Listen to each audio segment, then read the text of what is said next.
ठीक है। तो आपको क्या करना है, जो हमारा कक्षा 10 में एनसीईआरटी गणित है तो उसमें से हमने जो अध्याय था तो हमने जब जैसे हमने पिछले वीडियो में हल किए वैसे ही आपको इसमें भी हल करना है। ठीक है, आपको कोई ऐसा कुछ नहीं जो आपको नहीं करना है। ठीक है, वैसे ही आपको करना है। ठीक है, तो आइए हम इसको हल करते हैं। ठीक है, तो हमें दूसरा दिया है, यहाँ लिखेंगे हल।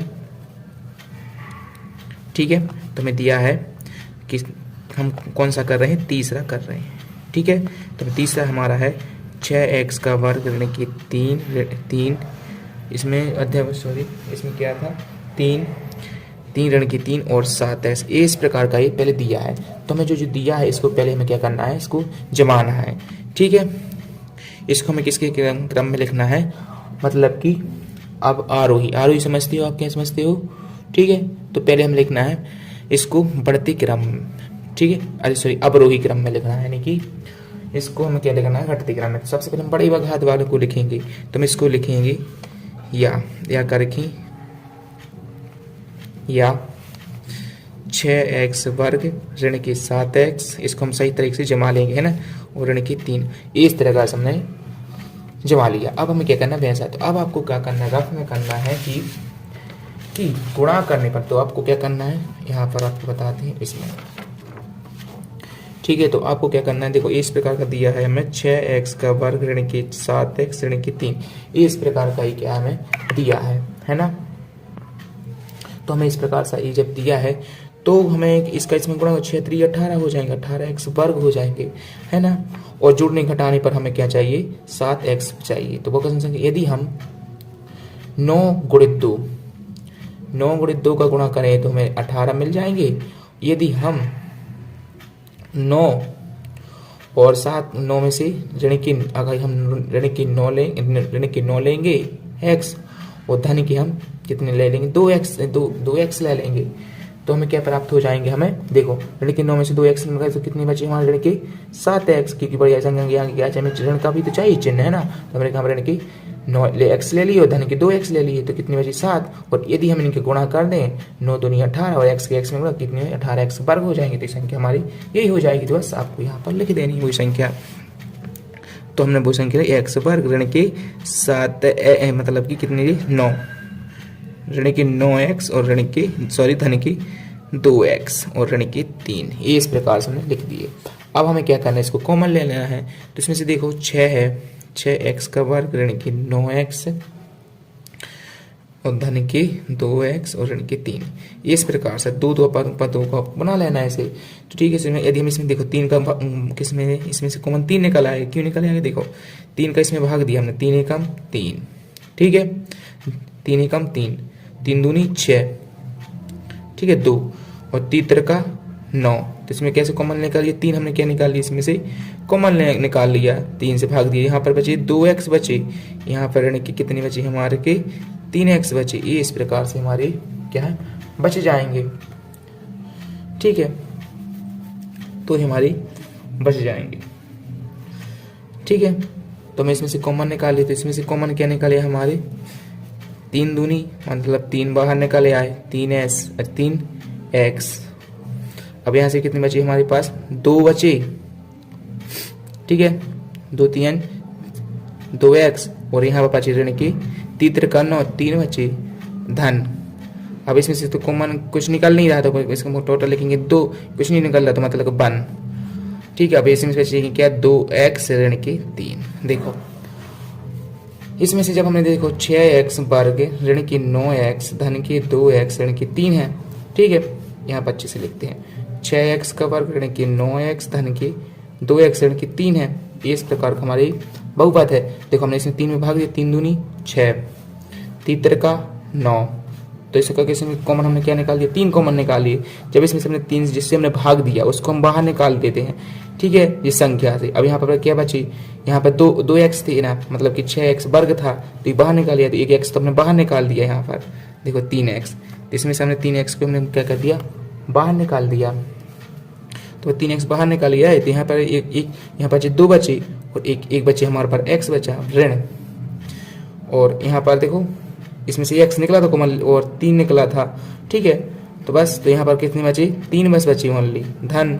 अब यहाँ पर 2 कुछ कॉमन नहीं निकल रहा, तो यहाँ पर कॉमन मतलब 1 निकलेगा, है ना। और x यहाँ पर और कुछ नहीं निकला, तो 2x ऋण 3, तो ये हमने लिख दिए 2x ऋण 3, इस प्रकार से हमने लिख दिए। अब बस 2x ऋण 3 दोनों ब्रैकेट, एक ब्रैकेट 2 का 1 करेंगे और यहाँ पर लेंगे और यहाँ पर 3x ऋण धन का 1। बस आपको पैसा अब कुछ करना नहीं है। अब आपको करना है 2x ऋण 3 बराबर 0, तो 2x बराबर धन के 3, इसका मैंने पक्षांतर कर दिया, तो x बराबर हमारा आ गया 3/2। ऐसा इसका करना है 3x धन 1 बराबर 0 या, ठीक है। तो बस आपको 3x बराबर ऋण का 1 आ जाएगा, तो x बराबर आ जाएंगे ऋण के 1/3, इसका गुणांक में तो 1 में चला जाएगा ना, इसी तरह से। बस तो हम लिख देंगे अतः शून्यांक कौन से हैं हमारे, अतः शून्यांक अतः x के शून्यांक कौन कौन से हैं, 3/2 और ऋण के 1/3 इसके शून्यांक हैं।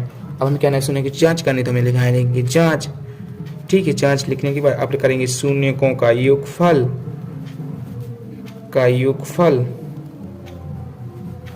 बराबर क्या होता है, माइनस का x का गुणांक, ठीक है, बटे x वर्ग का गुणांक, ठीक है। बस आपको क्या करना है, इनको जोड़ देना है। देखो 3/2 धन और देखो ऋण के 1/3, बस आपको ये जाएंगे कहीं लिखते ही जाना है, ठीक है। माइनस का x का गुणांक बटे x वर्ग का गुणांक, ठीक है। अब आपको इसमें क्या करना है, पहले से गुणा करना है। देखो 3/2 इसको हमने बाहर निकाल दिया ब्रैकेट से। अब धन और ऋण का इसमें गुणा क्या हो गया, ऋण हो जाएगा, 1/3 आपका वही चल रहा है, माइनस x का गुणांक बटे x वर्ग का गुणांक, ठीक है। बस अब आपके इसका लघुत्तम कितना आएगा, 3 और 2 का लघुत्तम आ गया हमारे पास 3 दूनी 6। अब 2 का इसमें भाग देंगे, पुराने का नया हर में भाग दिया, 2 3 6 और 3 का ऊपर से गुणा कर 3 का 9। अब इसमें भी करेंगे 3 दूनी 6, 2 बार गया, 2 का ऊपर से 2, बस आपका यही चल रहा है, माइनस x का गुणांक बटे x वर्ग का गुणांक, ठीक है। तो 9 में से 2 का कितने बचे हमारे, 6 बचे, सॉरी 7 बचे, 7/6, तो यहाँ पर जाएगा माइनस x का गुणांक बटे x वर्ग का गुणांक, सॉरी यहाँ पर x वर्ग का गुणांक, इस प्रकार से था। अब आप देखना कि ये 6 है ना, ठीक है, अच्छे से लिख देता है 7/6। अब आप देखो x वर्ग के गुणांक में 6 है ना, देखो धन की 6, तो देखो यहाँ पर आप देखते हैं x वर्ग के गुणांक में 6, देखो 6 है ना, ठीक है, ओके। अब आपको देखना है माइनस x वर्ग के गुणांक में 7 है, ठीक है, देखते हैं माइनस 7 है, जी बिल्कुल माइनस के 7 है x के गुणांक में, ठीक है। तो बस ये हमारा सही है। अब हमें क्या करना है इसके आगे, अब निकालें शून्यकों का गुणनफल और निकालेंगे, अब निकालना हमें शून्यकों का गुणनफल, बस वही सूत्र लिख देना, अचर पद, ठीक है।